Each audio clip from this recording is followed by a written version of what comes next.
о создании гагаузского-концерта.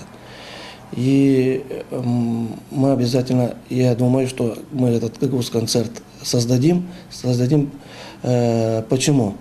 Вот этим давление, которое идет, скажем, может оно и не давление, а, скажем, вот эта негативная информация, которую люди не знают и получают о том, вот там гагаузский-концерт, разваливаем культуру и так далее, и так далее.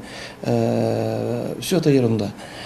Почему? Потому что мы должны основываться на букве закона.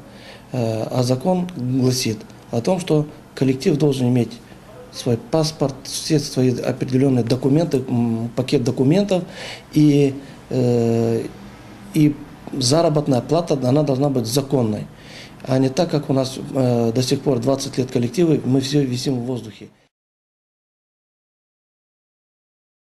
Начинали все с муниципии, с малого, и росли, как профессиональные коллективы, стремились вверх. Нас сегодня опять одним росчерком пера взяли, вернули обратно в 90-е годы на самодеятельный уровень. Это я не знаю, какие люди вообще принимают такие решения. Я не политик, я не хочу осуждать там исполком, народное собрание, но своими вот действиями у меня такое впечатление складывается, что Гагаузию своими же руками мы уничтожаем. Вместо того, чтобы расти, мы все катимся в 90-е годы.